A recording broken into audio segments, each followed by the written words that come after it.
উপায় না পেয়ে অধৈর্য হয়ে অপমান অসম্মান সহ্য করতে না পেরে এবার রীতিমতো জলে ঝাঁপ দিয়ে আত্মহত্যা করার চেষ্টা করলো কুসুম। হ্যাঁ বন্ধুরা, ভিডিওতে লাইক দিয়ে দেখতে থাকুন। যে মুহূর্তে কিনা মীনাক্ষী বলতে থাকে যে হ্যাঁ গো কুসুম, তুমি তো সত্যিই বাজি মেরে দিলে। তুমি তো দিদি এত দিন ধরে এত অভিজ্ঞতা নিয়ে যে কোম্পানিকে এত সফলতার চূড়ায় নিয়ে গিয়েছে, তুমি তো তার থেকেও কম সময়ের মধ্যে তুমি আয়ুষকে দিদির কাছ থেকে কেড়ে নিয়ে তুমি দিদিকে হারিয়ে দিলে এই খেলায়। তুমি কি মনে করেছো তুমি দিদিকে মাত দিয়ে দিতে পারলো? তুমি কোনো মতে আমাদের চোখকে ফাঁকি দিতে পেরেছো? আমি বারবার করে দিদির জন্য তোমাকে সাবধান করেছিলাম যে এই মেয়ে বেশ সাংঘাতিক, এবং এই শঙ্করদা এবং তার মেয়ে বাপ বেটি মিলে যে কোনো একদিন দেখবে তোমাকে এমন একটা ধাক্কা ধাক্কা দেবে যেটা কিনা তুমি কোনোদিনও সামলে উঠতে পারবে না, যেটা হয়তো তুমি কোনোদিনও কল্পনাও করোনি।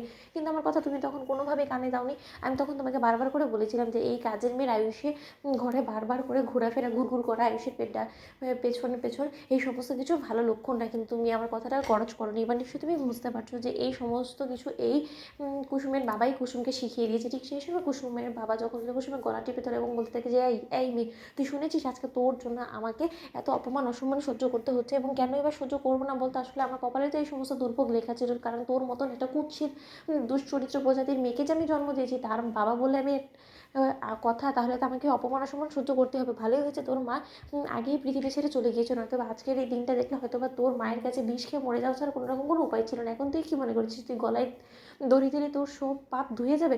ঠিক সেই সময় আইন যখন কিনা বলতে থাকে যে থামো, এবার তোমরা থামো, তোমরা আর কত এই মেয়েটাকে অপমান অসম্মান করবে বলো? থেকে ওর কী দোষ? আমি ওকে সৎ জ্ঞানে বিয়ে করেছি, এবং মা আমি তোমার ভুল ধারণা ভেঙে দেওয়ার জন্য আরও একটা কথা বলে দিচ্ছি যে আমি যখন থেকে কিনা রিয়ালাইজ করেছি যে আমি কুসুমকে ভালোবেসেছি, শুধুমাত্র ওর দুটো চোখকে না, মনে হচ্ছে স্বয়ং সেই মানুষটাকে আমি ভালোবেসেছি, তারপর থেকে আমি ডিসিশন নিয়েই ফেলেছিলাম যে আমি যত শীঘ্রই সম্ভব চন্দননগরে ফিরে আমি কুসুমকে বিয়ে করার সেই প্রস্তাবটা আমি শঙ্কর কাকাকে দেবো, এবং তোমাদের সমস্ত লোকেদের সামনে সেই প্রস্তাবটা আমি রাখবো। তাহলে এতে করে কুসুমের কেন দোষ সমস্ত কিছু তোমরা ওর ঘাড়ে চাপিয়ে দিচ্ছ?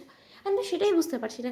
ঠিক সেই সময় এক পর্যায়ে কুসুম যখন কিনা অসুস্থ হয়ে পড়ে, অজ্ঞান হয়ে পড়ে, ঠিক সেই সময় কুসুমকে রেস্ট করার জন্য ঘরে রাখা মাত্রই সমস্ত লোকেদের চোখকে ফাঁকি দিয়ে কুসুম অসুস্থ অবস্থায় গঙ্গার ঘাটে হেঁটে চলে যায়, এবং সেখানে যাওয়া মাত্র কুসুম বলতে থাকে যে ঈশ্বর, আমার পেছন দিক থেকে তুমি শুধু আমার বাবা এবং আমার ঠাম্মির খেয়াল রাখবে, এবং ঘন্টুকে একটা মানুষের মতো মানুষ করবো, যাতে আমার মতন কুৎসিত প্রজাতির মানুষ না হয়। আমি সমস্ত লোকেদের জীবনে একটা মুসিবত হয়ে রয়েছি। আমি আমার এই কুৎসিত জীবনটাকে আর বয়ে বেড়াতে চাই না, যেখানে কিনা আমার কারণে মা ছেলে সম্পর্কে ফাটল সৃষ্টি হয়ে যাবে। তার থেকে বরঞ্চ আমি পৃথিবী থেকে চলে যাই, কারণ একবার যখন কিনা আমি গলায় দড়ি দেওয়ার চেষ্টা করছি, সেখান থেকেও যখন কিনা ছোটো সাহেব আমাকে বাঁচিয়ে তুলেছে, তাই আমি কোনো মতেই কাউকে না জানিয়ে এখানে এসেছি, এবং এই যাত্রায় যাতে আমি ঈশ্বর তোমার কাছে পৌঁছে যেতে পারি সেই ব্যবস্থায় তুমি করো। আমি আর কোনো মতেই বাঁচতে চাই না, কারণ এই জীবনে যখন কিনা সমস্ত লোকেদের অভিশাপ নিয়ে আমাকে বাঁচতে হবে, তার থেকে বরঞ্চ মরে যাওয়াটাই বেটার। এবং আমি এই জীবনে শেষ নিঃশ্বাস পর্যন্ত ছোটো সাহেবকে তো ভালোবেসেছি, সেটাই আমার জন্য অনেক। তো বন্ধুরা লাইক এবং শেয়ার করো, সাবস্ক্রাইব করতে ভুলো না।